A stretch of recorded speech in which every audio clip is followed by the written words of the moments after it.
जी जी, क्या प्रकरण हुआ अगर बात करें? देखिए, अभी अभी हाल में सूचना ये मिली है कि जो वृद्धा कल मारपीट करके जाटों द्वारा घायल की गई थी, गोली भी लगी है क्या?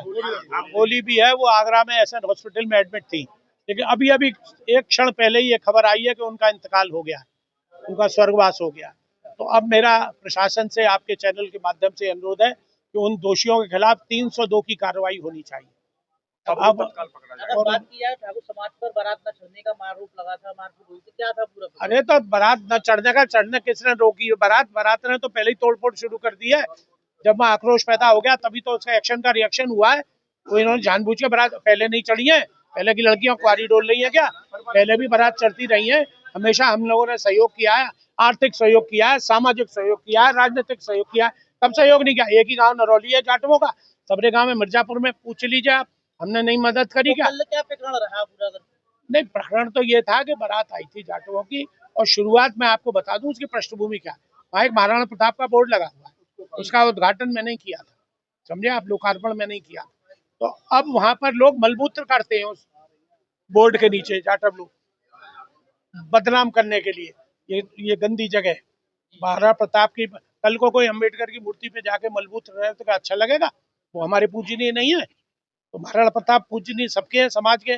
आज मैं तो हमेशा कहता हूँ, सिर पे अगर चोटी और शरीर पर जने हुए तो महाराणा की देन है। तो आज तुम उस समाज के सनातन की बात कर रही है सरकार, धर्म की बात कर रही है सरकार, मंदिर मस्जिद की बात कर रही है सरकार, और फिर भी ऐसे महापुरुष के आगे उनके खिलाफ तो बहुत पहले कार्रवाई होनी चाहिए थी। तो ठाकुरों को पीड़ा इस बात की थी, तो आक्रोश होना एक स्वाभाविक बात है। लेकिन हमें किसी बच्ची का सुहाग मिटा के या सुहाग स्थगित करके, निलंबित करके कोई शौक नहीं है। तो चूंकि उनने बदतमीजी की शुरुआत करी तो उसका एक्शन रहे। उनने तो पुलिस को मारा है, वीडियो देख लीजिए आप, उसमें औरत दौड़ा दौड़ा के डंडे मार रही है, पुलिस वाले में, इंस्पेक्टर वाले में उसको मारा है, पथराव किया है। तो ये सब है, ये सब गलत है। खैर वो सब है जो है, उसके उन लोगों के खिलाफ मैंने एसपी साहब से यही कहा है कि उनके खिलाफ दंडात्मक कार्रवाई होनी चाहिए। हमारे लोगों के खिलाफ कोई भी दोषी नहीं है। उनने अपना बचाव किया, अपने धर्म का बचाव किया, अपने गांव का बचाव किया। तो कोई भी निर्दोष के खिलाफ कार्रवाई नहीं हो, दोषी को छोड़ा नहीं जाए। और अब तो धाराएं तमनीम हो जाएंगी। पहले पथराव की या अशांति पैदा करने की धाराएं थी, अब धारा 302 लगेगी, उसकी हत्या। किसकी मौत हुई है?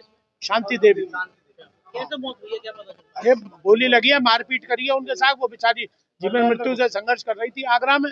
अभी अभी अभी सूचना आई है, यहीं खड़े खड़े मुझे तो अभी बताया समाज के, परिवार के लोगों ने कि उनकी मृत्यु हो गई। इसके अलावा एक रावण का कोई बयान आया? रावण क्या रावण? चंद्रशेखर जी का कोई बयान है क्या? रावण को रामचंद्र जी ने ही मारा था, है? हम रामचंद्र के वंशज हैं, समझ गए आप। चंद्रवंशी और सूर्यवंशी दो ही वंश हुए, तो हम सूर्यवंशी हैं और मेरी माँ चंद्रवंशी थी, तो हमसे पंगा न लें। वो शरीर में भी बच गए थे वो, ठीक है। अब अगर इधर आने की कोशिश की तो उसके दुष्परिणाम उनको भुगतने होंगे। हमने चूड़ियां नहीं पहन रखी हैं, यहाँ के रावण हम हैं।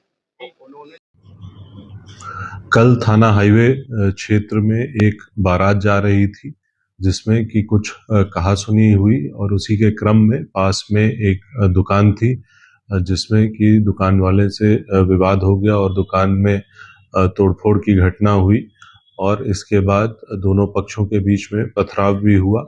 इस सूचना पर पुलिस द्वारा मौके पर पहुंचकर आवश्यक न्यूनतम पुलिस बल प्रयोग करते हुए शांति व्यवस्था स्थापित की गई, जिसके उपरांत जो शादी का कार्यक्रम था उसको सकुशल संपन्न कराया गया।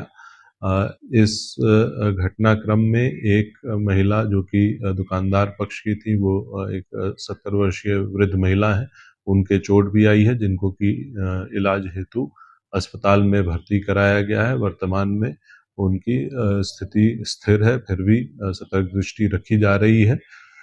इस पूरे प्रकरण में दोनों पक्ष के तरफ से प्राप्त जो तहरीर है उसके आधार पर मुकदमा पंजीकृत किया जा रहा है। साथ ही साथ एक मुकदमा पुलिस की तरफ से दर्ज किया जा रहा है, जिसमें कि जो लोग भी पत्थरबाजी में सम्मिलित थे उनके विरुद्ध मुकदमा दर्ज किया जा रहा है। मौके से कई सीसीटीवी फुटेजेस और कई मोबाइल से बनाए गए वीडियोस प्राप्त हुए हैं, जिनको कि साक्ष्य के रूप में एकत्रित किया गया है तथा उन्हें विवेचना का हिस्सा बनाया जा रहा है। जो भी तथ्य प्रकाश में आते हैं उसके आधार पर अग्रिम विधिक कार्रवाई सुनिश्चित की जाएगी। घटना में निष्पक्ष जांच सुनिश्चित करने के लिए इन तीनों विवेचनाओं को क्राइम ब्रांच से कराया जा रहा है और जो भी तथ्य प्रकाश में आते हैं उसके आधार पर अग्रिम विधिक कार्रवाई सुनिश्चित की जाएगी।